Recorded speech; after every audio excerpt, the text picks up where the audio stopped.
All right. First off, welcome to this podcast that I haven't named yet. So if you have any good suggestions, feel free to throw them out there. Oak uh, talk, free talk. I don't know, something doesn't matter. I'll call it the really power cast. I don't know. Actually, strong cast. Yeah, actual strong people on it cast. So Yeah, first off, what's your name? Where you from? Joe Sullivan, Columbus, Ohio. Compete at 220. Been doing it for like 9 years now, and yeah, Damn, I didn't know that. Jeff told me he's like, isn't he from Ohio? I was like, is he? I had no clue where yeah, you're from. I don't know why. yeah. I mean, I'm young. I'm young. I'm like only 23. A lot of guys think I'm a lot older because I'm ugly. I don't know. It's fine, but Probably just the hair. um, It's the beard. yeah, but the hair and the beard. But I I I was born and raised in Flint, Michigan. And that's where I started powerlifting because my high school team had like a club team, and I started off doing like single ply USAPL stuff. And like the first meet I ever did was when I was like 14 and did like a freshman in high school at 14. And I did single ply in the 275-pound weight class because I was At fat as a 14? kid. Yeah. In the 275-pound weight class, single ply. So like with knee wrap, squat suit, bench shirt and stuff. And I totaled 1,075. Nice. So So, yeah, like, so a little less than since four then, times body weight in single ply. I've dropped like I've competed. I competed USAPL up until like 3 years ago. I hit I think it was a 1470 total at in the 83 kilo class at Raw Nationals in 2013, 2014, one of those years, and Yeah. then made the switch to like RPS, and I did RPS for a while, and I hit 1725 at 198, and just it's been going up ever since then. So Cool. So, wait, how'd you get from, yeah, like, the 275s at 14 down to, like, 181s, 198 weight class? I basically like it wasn't. I didn't do when I haven't been consistently powerlifting. Like it hasn't been my my passion for all that time. I actually joined the wrestling team when I was in high school, and basically we had a great coach. His name was Mike Brady. He was like a legend in the mid Michigan area, but he is definitely a sadistic dude.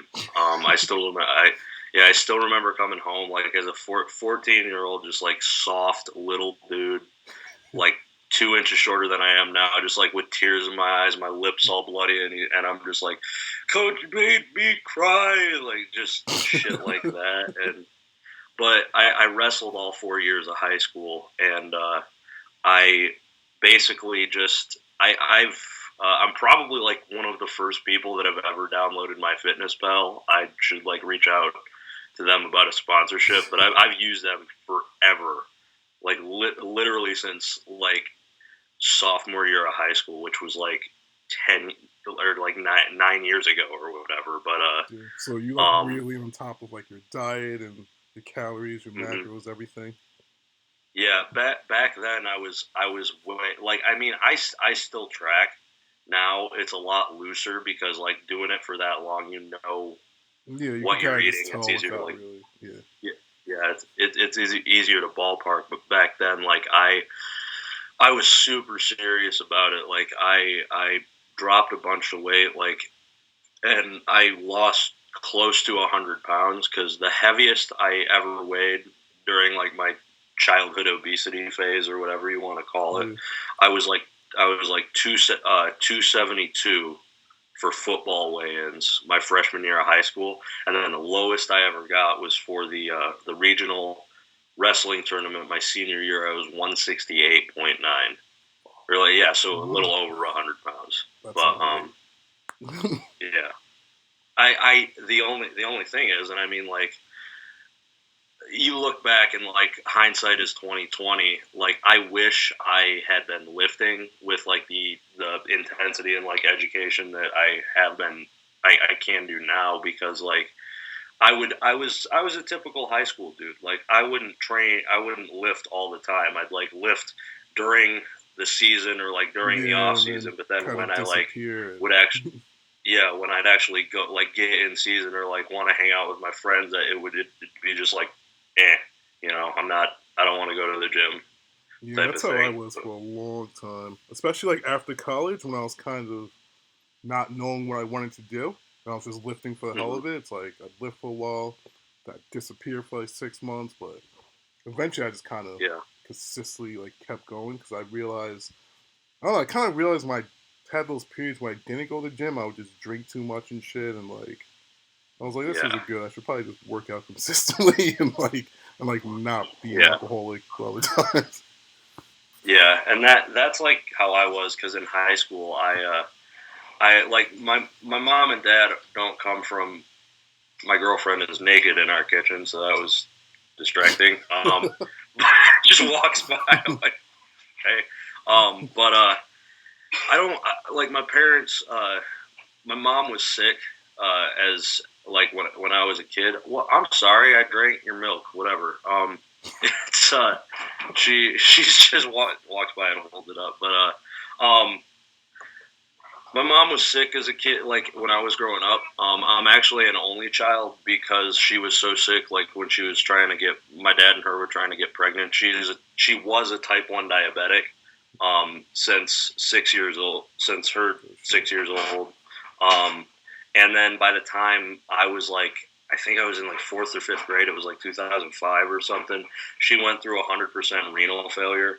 So like her kidneys failed. She was on like dialysis multiple times a week, and like my dad has a state union job, but like their health insurance didn't cover, and because my mom couldn't work, so she didn't have her own health insurance, didn't cover all of it. So basically, it just like the medical bills just sort of Yeah, just annihilated like our drained family. everything. Yeah.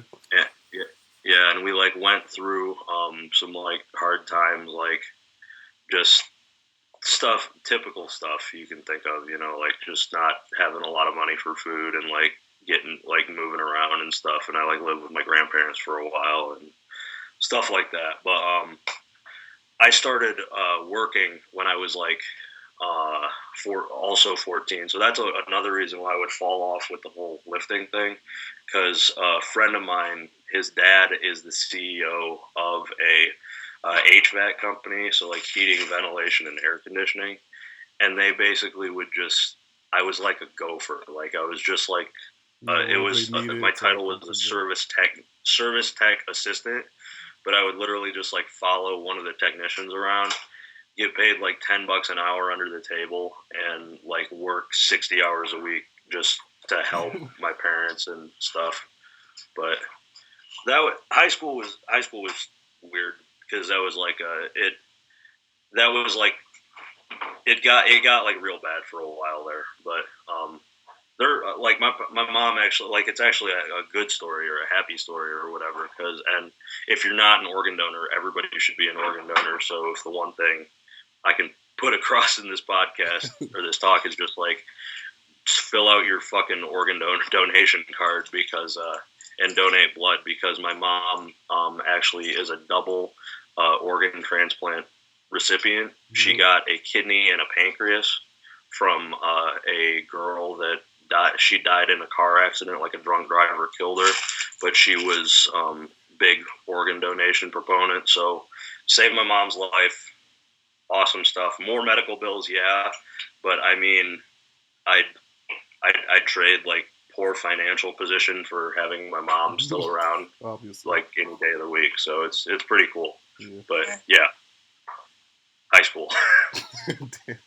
All right, so you wrestled throughout high school. Body weight uh, was down. You were working a ton of hours. Obviously, you Mhm. graduated. You're a pretty smart dude. Where'd you go to school? Did you continue wrestling in college or? I did.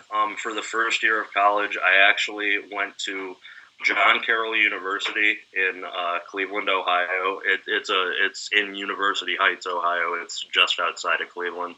Um, but I went there to wrestle. It's a small D3 Jesuit college. I'm not religious at all, but like it's funny because I've went to Catholic school for my entire educational career, Really? and the two of the schools that I'm looking at for physical therapy programs are actually Catholic as well. So it'd be funny if it just like worked out, but That's just because like a um, lot of the private universities tend to have Catholic affiliation, just because probably when the schools got big, like earlier in the 19th century or mid yeah, whatever, it was just people yeah, were a lot more religious. Because like I went to that, Villanova, which was I'm not religious at all. And Villanova was like a yeah. Catholic school. It didn't really push religion on you, but I Mhm. pretty much forgot it was even a Catholic school while I was there. But yeah, Yeah, yeah, and that's really like what I felt like too, because I love John Carroll. Like I love that school. I want to go back to visit one of these days, just because like being a smaller university and like just having not having like the huge class sizes, but then having a lot of like honestly a lot of money because of like private donations and like the professors cared about you a whole lot. Like a guy, one of the professors I haven't talked to in since I graduated like 2.5 years ago. He just reached out to me on LinkedIn because I guess like he only had my school email, which I don't have anymore. And he reached out to me and he's just like, "Hey, I found your YouTube channel and like you're kicking butt. Like seems like everything's being going great for you." And they take like more of an interest in the individual, so it was pretty cool. But yeah, I wrestled my first year of college.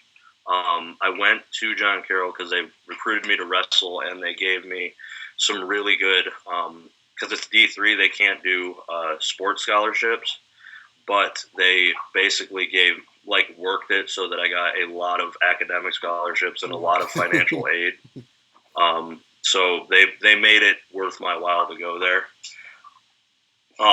But yeah, I went there. I didn't really know what I wanted to do at first, but I had by then because my senior year of high school is when I really got into working out and like training, actually training for something. But I was like the typical like younger dude just using bodybuilding.com and like Elite FTS and um, just any resource I could find on the internet to figure out how to lift weights and whatnot. Because by the time I was a freshman in college and wrestling season was over, and I was like, I'm not going to do that next year just because it was honestly, it sucked. It was like really, really hard to balance like student and athlete life, and I just didn't enjoy it. Um, but by that time, I was actually doing Mad Cow's 5x5, which is an old, if anybody remembers that from like bodybuilding.com, it was like a full body routine, just sort of bastardized from the starting strength mindset. But yeah, all right. So I'm guessing you started off more like bodybuilding, kind of like were you squatting, were you benching, were you deadlifting already, or yeah, because I had the USAPL? yeah the experience of like the single ply USAPL.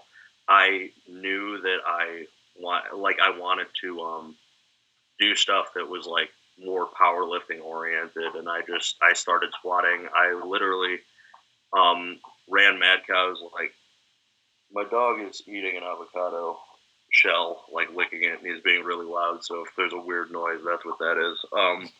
But uh, I would do squat, bench, deadlift, barbell row, like big compound movements, and basically just add a hell of a lot of like bodybuilding accessory movements in addition to that.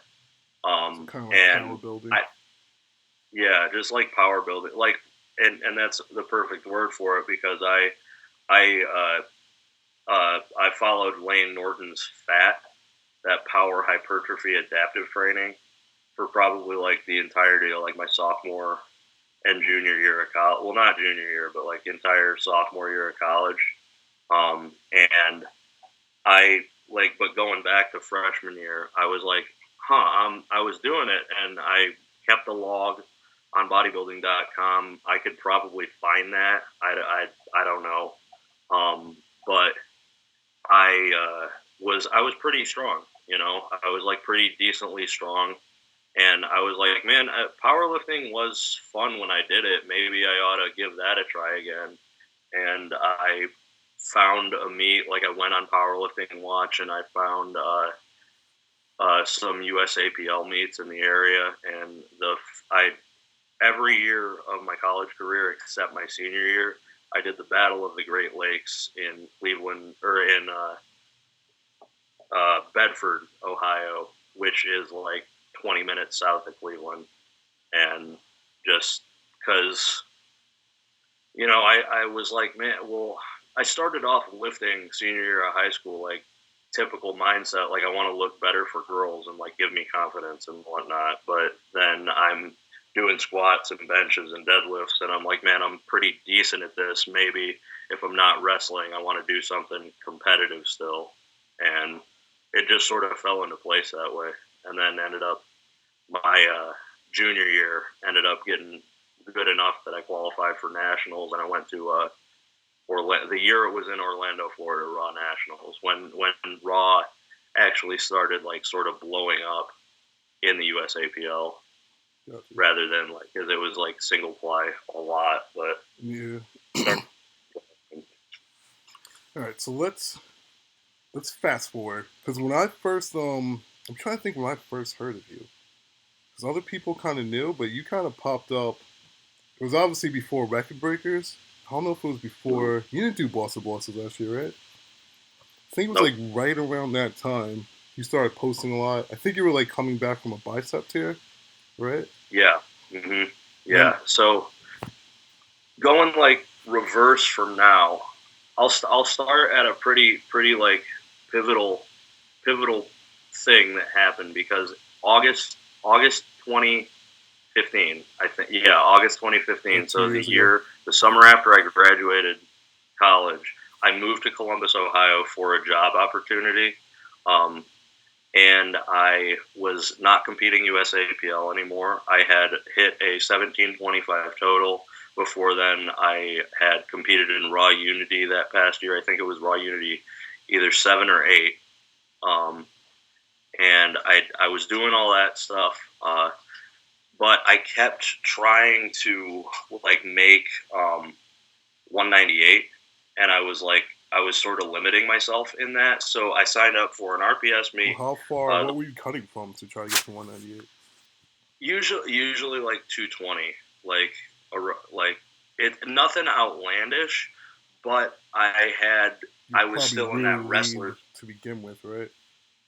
Yeah, I was still in that wrestler's mindset where I would just not eat and not drink, and then not I didn't research or I didn't do my due diligence to like know what I was really doing to myself when I was cutting water and whatnot, and then lifting heavy weights 24 hours from that time. So I signed up for the Boardwalk Brawl in Atlantic City, New Jersey, which was August 20-something, 2015. Cut weight for that meet. But I used Lasix, not knowing anything about it, not knowing like the how it's a diuretic that pulls both potassium. Yeah.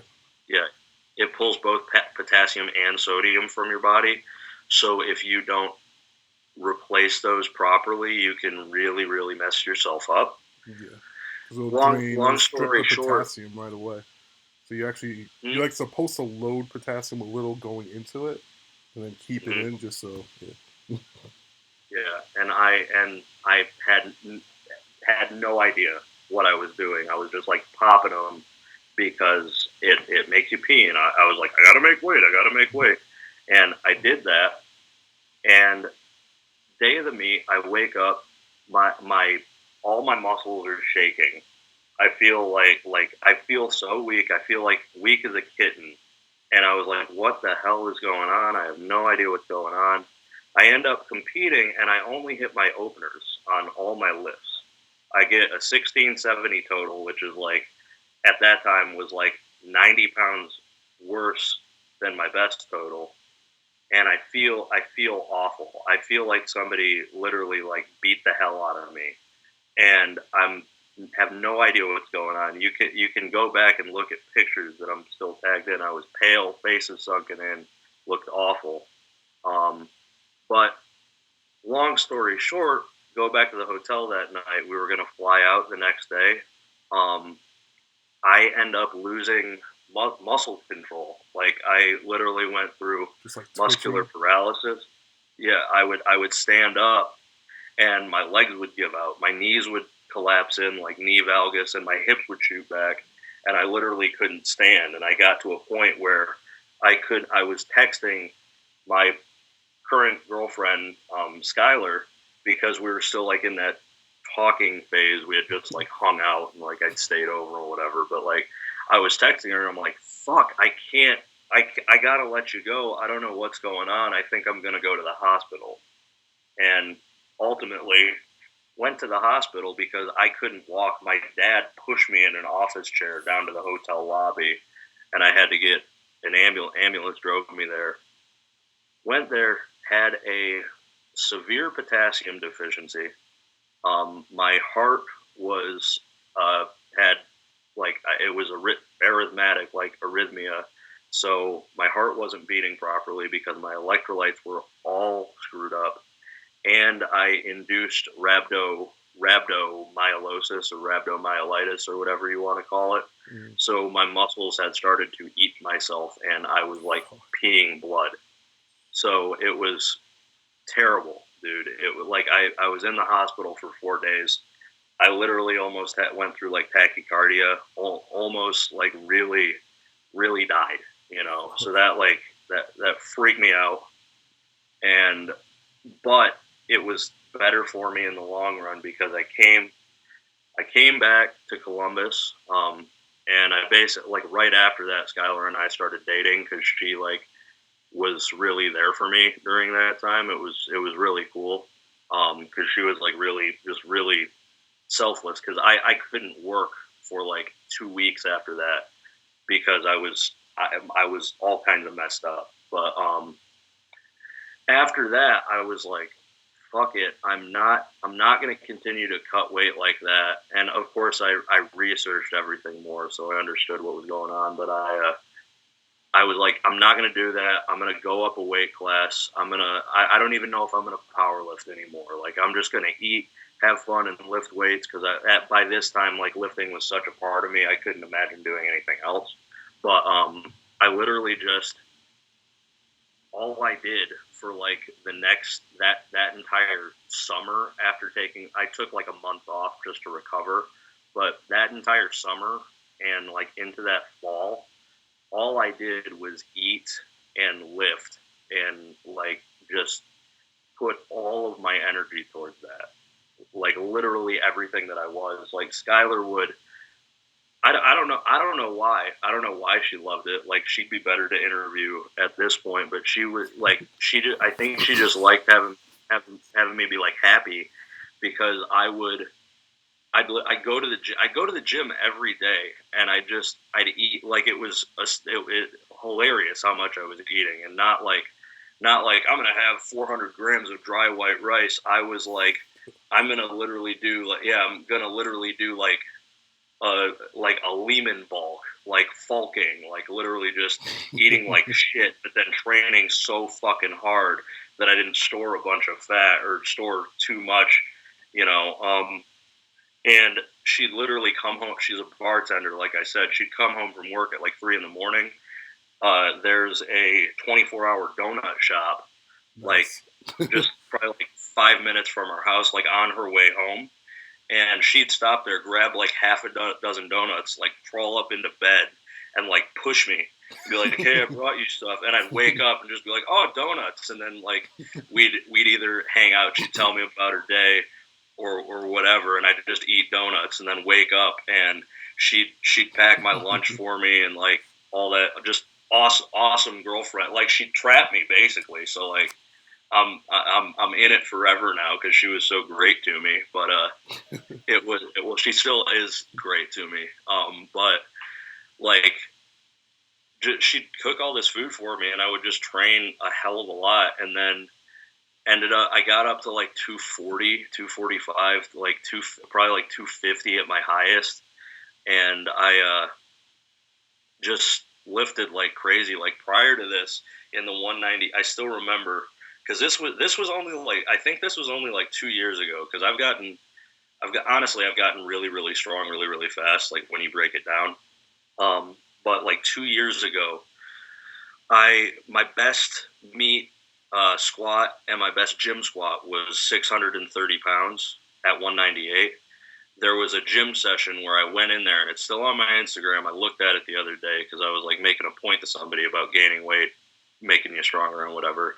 And I hit 625 for 6 reps before I hadn't maxed since then. I was just like literally going into the gym and being like, I'm just gonna keep fucking adding weight. I'm gonna keep doing like 5s and 6s and 8s and like just fucking drive myself into the ground. And not exactly the smartest way to do it, and I probably could have hurt myself during that time, but I'm blessed and I didn't, and I just got really really strong really fast, and then decided to do I decided to do USPA strongbox in sleeves, because at that time I was like planning to go 220, and I wanted to break. I wanted to like get into the 1900s, because at that time I think only 3 people. This was before. I think this was before you hit the 2,000 pound mark in the 220 weight class in sleeves. Yeah, that was like So I think only like that was right when like 2 3 years ago was like right when all the numbers started shooting up. Because I remember we yeah kind of had like a race to 1900, and it was like then everybody hit it. Then we kind of had a race to like 2000. Then like everyone started hitting it, and then like I remember I was kind of ahead, and I was like, "Fuck! Like I gotta get 21 first, like before yeah everyone yeah else." And I hit it, and I was like, "Phew." But yeah yeah, yeah. Um, but like it literally right at that time, it was like 2016 or what, yeah, whatever it was. I signed up for Strongbox USPA meet in Charleston, West Virginia. Johnny Lane was the meet director.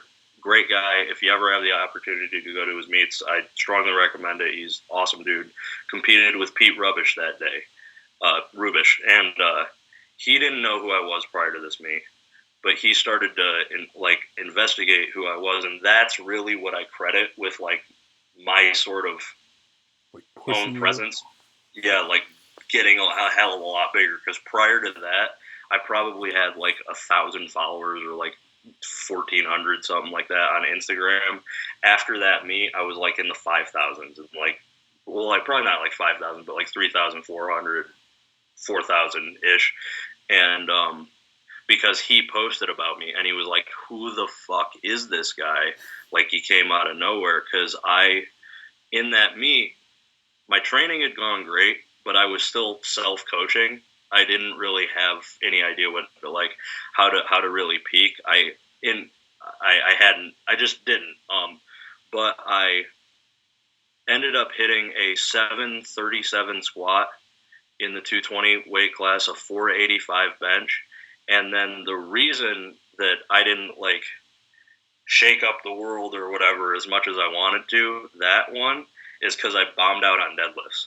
Yeah. I opened with 722 or whatever it was, but I hadn't honestly before then didn't do my due diligence about keeping care of your hands, like calluses, and I warmed up to 685, and it was perfect. It felt great.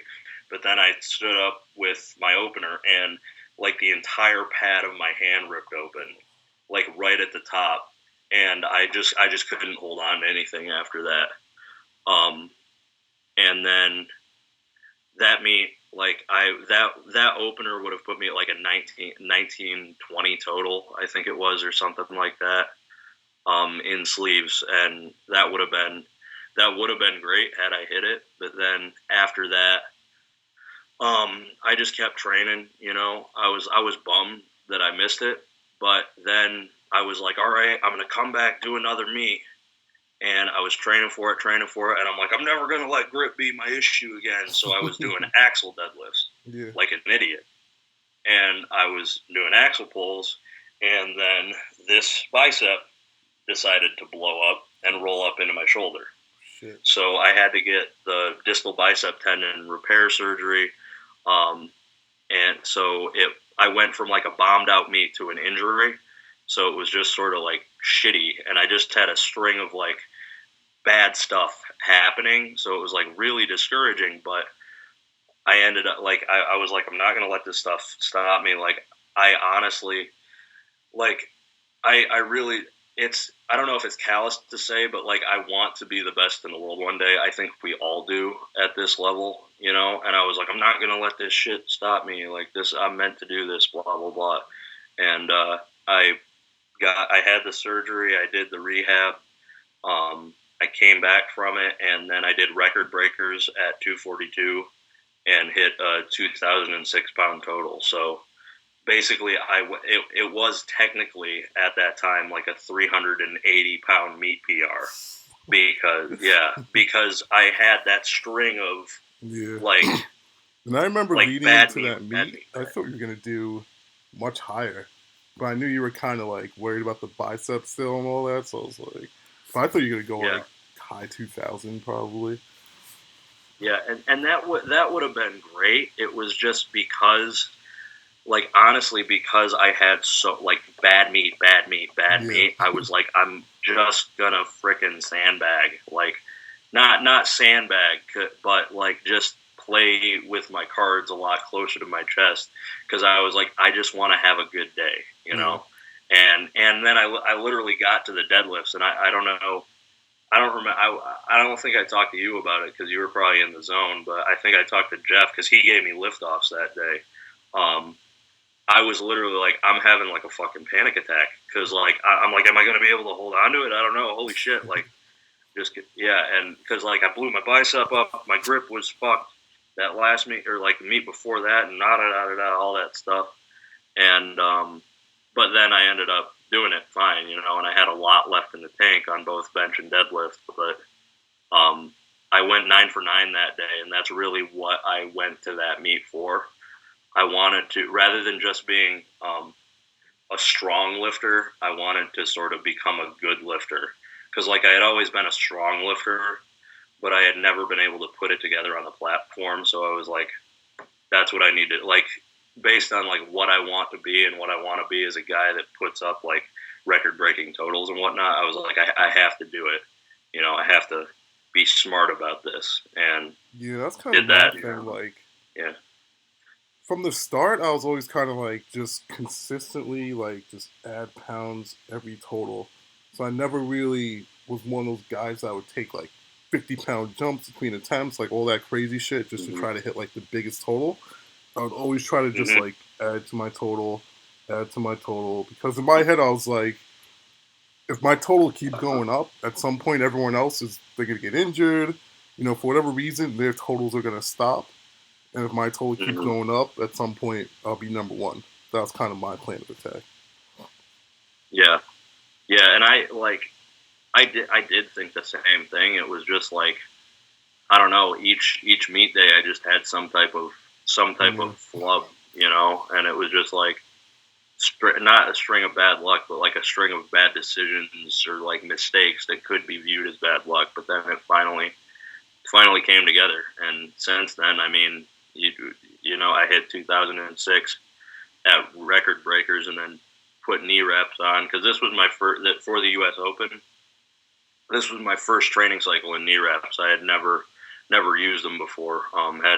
Besides like the single ply way back, with like insert grippers or whatever they were. Yeah. And it went from 2,006 pound total in 242s, like not worrying about cutting weight or anything, to 2121 at 220 in knee wraps. So, like going Pretty a good. 9 for 9 meet and then a 7 for 9 meet. Yeah. Good shit. Yeah. And then that's the rest is history.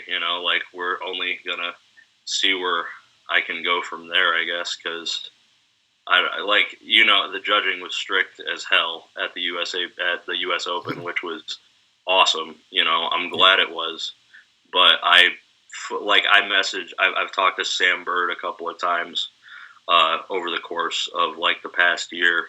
I told him I fully intend to take his 220 squat record because I'm built to squat. Like I'm good at it. I'm built like a tree stump. I'm short and stocky, but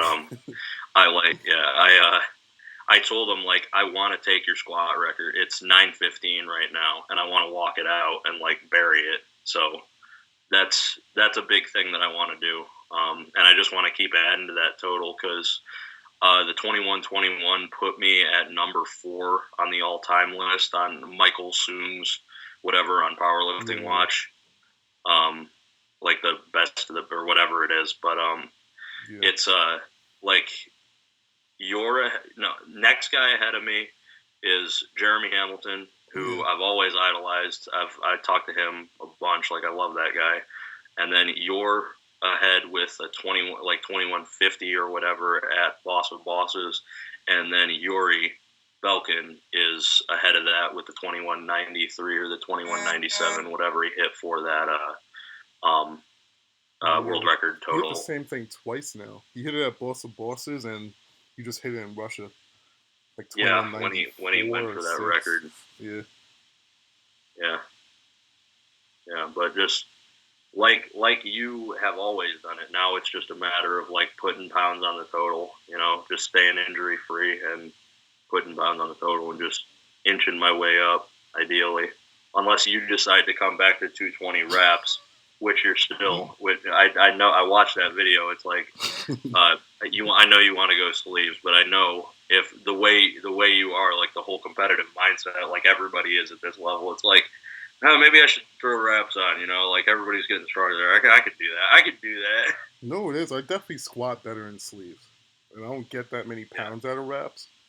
But it's like if I'm in a meet and everyone's on the wrap side, I'll just feel kind of stupid going in sleeves, like just competitively. Then it's like what? Yeah, because then you're like, well, I'm the only dude in this category, so like, what the hell? Like, but I feel like it's so much easier to compete in sleeves first of all without having to worry about timing, getting wrapped, and all that stuff. You could just turn your sleeves like you're fine. And even like at the US Open, I had so many issues with my attempts when I was in wraps that I'm like, if I was in sleeves, I would have been fine. So right, because you can literally just walk up to the bar and be like, all right, do it. Yeah, you don't have to worry about somebody wrapping your knees or like worry about somebody else's hand cramping. Yeah, and not only that, I could train lighter. I could probably peak later. Mm-hmm. And it's a monolith meet, so I could definitely peak a little later. I won't be as worried about this fucking walkout because that was like my hardest part of the squat. Like trying not to die fucking walking out. Like once I squat, I'm good, but walking out of those racks is like it's so hard to set up. It's moving so much, and then like the raised platforms like bouncing and kind of shaking. Yeah. Anyways. No, I know what you mean, dude. That was like my biggest issue because I hit an 880 squat in the gym before the US Open, and I ended up only with 865 just because, like, when I was on that platform, well, for one, you can't see them anymore because they've healed. Where's my camera? But my middle finger and my ring finger on my right hand, on my last warm-up, so 775, I was like, I feel great. I'm going to kick the shit out of this meat, blah, blah, blah, and I fucking rack it. And missed the rack and sliced the shit out of my fingers. And I'm like, fuck. Like, great, another grip issue that I can deal with. But, like, ER racks are unforgiving I very fucking hate angry them. little things. I hate them. But yeah, but yeah, like the platform. I noticed that too. The platform just felt like it was shifting because even on my opener, I opened at like 8:31, and I hit it, and I'm coming up, and then I just shift. I'm in like pushing out all even, and I'm like, oh, this is easy, this is great, good set the tone. But then I'm like, what? And I'm like, what the fuck? And then straighten it out. I was like, what's going on? Yeah, But I hit my opener yeah, like really slow because like there was like this whole thing where they made me take my knee sleeves off or whatever, so I was kind of out of it. yeah, I hit my opener slow. Then the second attempt, I had to like I wrapped and they made me unwrap to like clean the bar, and then I wrapped mm, again, and then they gave me like a minute to get to the bar, lift it, and like get my belt on and my wrist wraps on. So I was like rushed, yeah. and I was scared I was gonna shake. So I walked out literally like 4 inches because I was so scared I was gonna shake so much stepping back that it's like whatever. Yeah. I fucking hate those platforms. Yeah, But yeah, that's actually a thing that I work on with Dave Tate because, well, for one, I haven't mentioned this yet, but I'm sponsored by Elite FTS and Kabuki Strength. Awesome resources to have. I love those guys. I literally think they're like two of the best companies out there. But I went to the compound, and like Tate was helping me with my walkout and like just breathing and positioning because he said like literally study Blaine Sumner's walkout because all he does is sort of pop up with it and just step 1, 2, and then yeah, he's ready. And I really got that down for the meet. Like by the meet time, I would literally only walk the weight out like the rack is here, and I'd like be squatting like just right here, like very close to it. yeah, But it worked because I have the racks in. yeah. Me too. Yeah, the rack's Which in. is So annoying because then my shoulders kind of hit it when I'm getting sad. And the problem with yeah, the ER racks too, like in a mono, it's a lot easier for me to take 2 steps because there's nothing in the way. With the ER racks, I tend to have to take like a third or fourth step because yeah, the because base they is have there. those little platform leg Yeah. things. Yeah, All right. yeah, but Well, let's go back before. First of all, this was one of the craziest build-ups to a meet. Like the U.S. I, Open, just yes, like not even because it was on Wilkes or whatever. I'm not even saying like across all weight classes. Just even in like the 242s with like me, Larry, and like Andrew having to see what each other were doing, like every fucking workout on Instagram. Like we all yeah, literally almost like killed ourselves trying to outdo each other. That by yeah. the end of the meet we were like all dead. But then you also had you and Yuri at 220 going head to Hmm. head. Like, so how was that kind of like? What was the build up to that? Like, how did it feel? Because it's different when, say, you're trying to hit a PR or a world record in like a regular meet versus like Hmm. knowing like, oh shit, like Yuri's gonna be here. He is the current Yeah. world record holder, and like I have to go after him. Like, how's that kind of training for that, leading up to that? Honestly, like I'm kind of a psycho when it comes to that. Like I literally, you can ask the guys in the gym that I train at, Beyond Limits, downtown in Columbus. I like for my top sets, I'd literally get under the bar and I'd be like just saying stupid shit like Yuri Belkin, Kevin Hoke, Jeremy Hamilton, rah, rah, rah, and like just fucking grumbling, like saying their names and like saying everybody's names, and I'm like, I want to beat them all, I'm gonna fucking rah, rah, and like step back with it. But everybody knows like Yuri doesn't post a lot on social media. And my good friend, I actually hadn't really known him prior to this. But Dom Minichi, guy Yeah, competing in the it's from out super here. heavyweight, yeah, he like big motherfucker. But me and him talked a whole bunch leading up to this meet, and literally we would just sort of not antagonize one another, but we would just go back and forth because we're both like we both had Russian guys because this was back when he thought Andre was showing up in the super heavyweight class, and he's like both have Russian guys. Like we don't know what we're up against. We don't know what they're doing. So like we both would always just be like fuck it. We're just gonna come in and like beat them. Doesn't matter what they're doing. Like it just means we got to lift more. We'll fucking do it. And like blah blah blah, and just stuff like that. And it was like I'm really interested in sort of the field of sports psychology and just like that sort of belief complex. Because during this meet prep, it wasn't so like it was really built up that like I'm up against Yuri. I want to beat Yuri, but I wasn't like, I just need to beat his numbers. I just need to beat his numbers. That's not how I thought of it.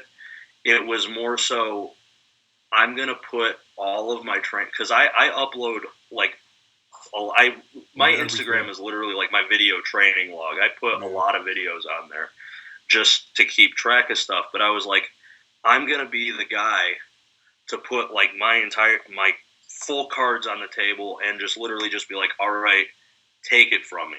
Like, if you can beat me, great. But if not, this is what I'm doing, and it's not going to fucking matter on meet day, you know? And, like, as long as I lift smart, you know?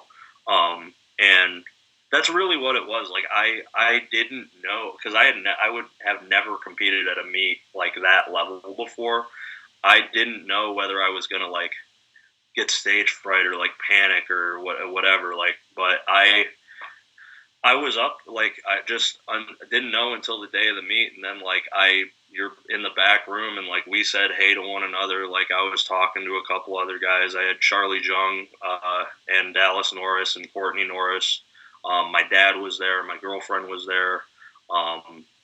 Like, I had a bunch of people in my corner, and it wasn't really anxiety or anything. I was just back there, and like the whole sports psychology thing, like, I believe I'm gonna do what I came here to do. Like, I was like, I wanted to break 2200 at this meet. Like, if I had a perfect day, you know, I was ideally hoping for like a 905 squat or like a 901 squat and like a 519 bench and a 780 something deadlift.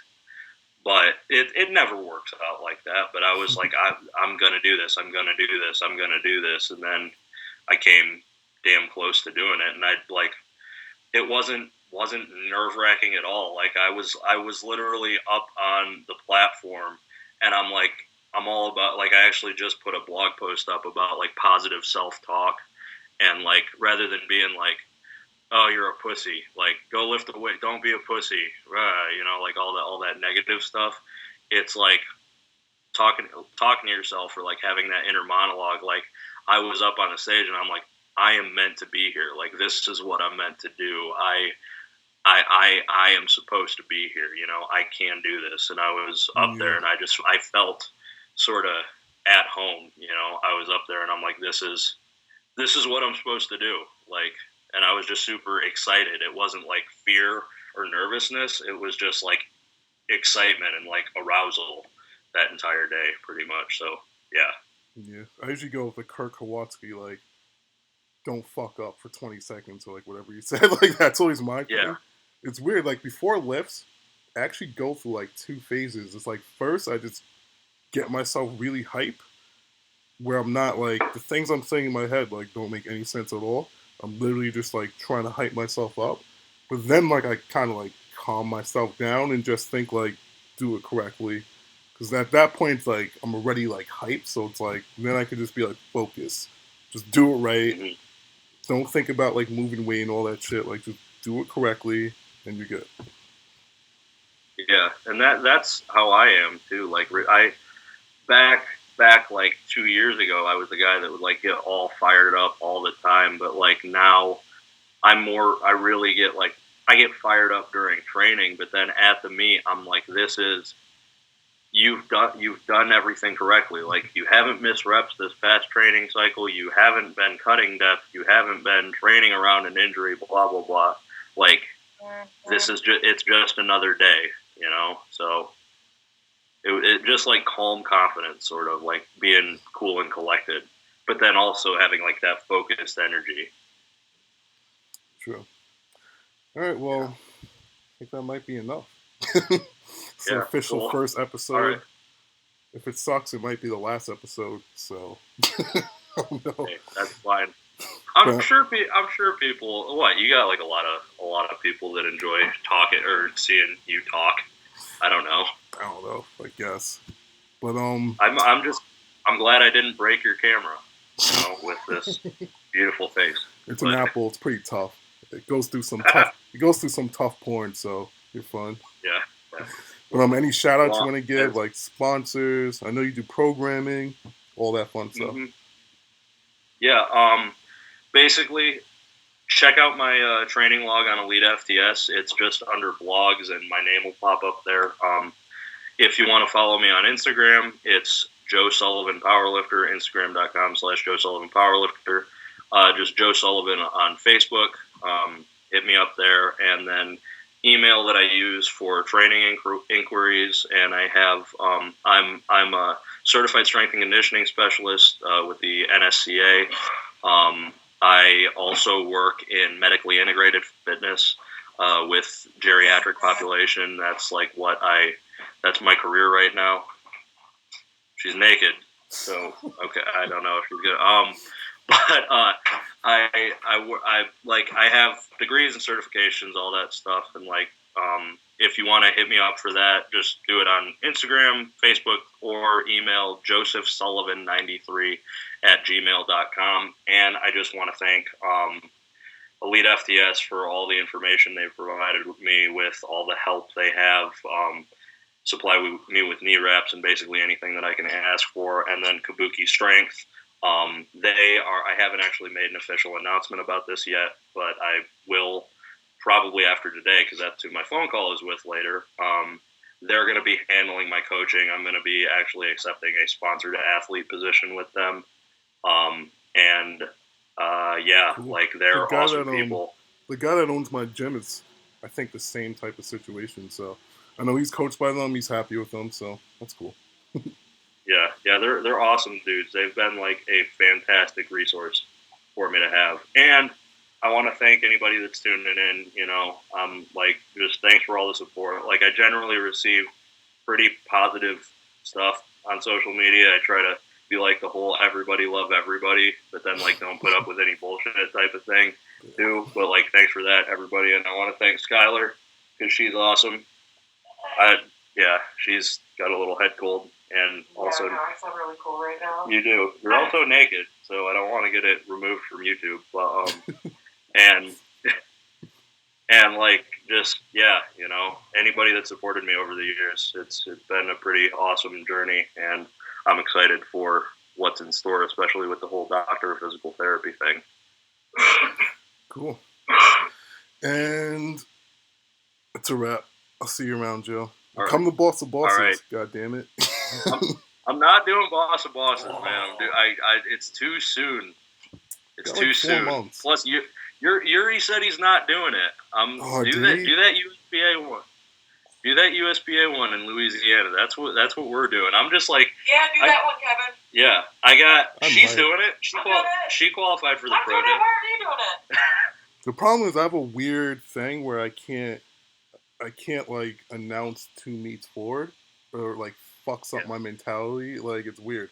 But it's I have to say this is my next meet and just focus on that meet. I can't be thinking about the next, So yeah, I get that. I completely do. But I don't know. Plus I got an ego about it. I'm like, Ed Cohn walked his squats out like Milanachev walks his squats out. I'm gonna walk my goddamn squats out in the USPA and do shit standard, blah, because ego and elitism. And my thing with the walkouts is yeah, I get that point of view, but the other point of view is if I break a squat record and then some dude breaks in a mono, I'm like, well, yeah, then you're just fucked. I know. I know, but it's just it's superiority complex. I'm 5'6". It's probably short man syndrome or something. I don't know, but it's not fair. Your steps are smaller. My steps are huge. Exactly. I got skinny knees, dude. They can't hold that walkout. It looks like they're gonna snap. That's why I can squat. That's why I can squat so much. It's the cankles. It's the cankles and the small steps. Dude, I don't know how I squat as much as I do because If you see my legs, like it does not make sense at all. Dude, your form terrifies me all the time. I'm like, oh, he's gonna die. Today's the day. It's like it's gonna No, it happen. is because the rack position with low bar. I started doing low bar after the LA Fit last year, and my mobility is so shitty that like the bar doesn't sit right until like I start descending, and then it's like fine. So once I start moving down, I just go down and up fine. But then when I'm standing again, it's like a shit show. Yeah. It's probably your back angle or something. Like when you start descending and your back moves over a little bit, you're like, oh, this gravity is actually not that bad right now. It's standing up, and then your shoulders are like dislocating because you can't grip the bar otherwise. Basically, it's a fucking. Yeah. I don't know. I might go back to high bar. I don't know. Up to you, man. All right, Joe. I'm cutting it. Okay. It's been like an hour. It's been awesome. Okay. I'll talk to you online. Later. Thanks for having me, man. See you around. See you.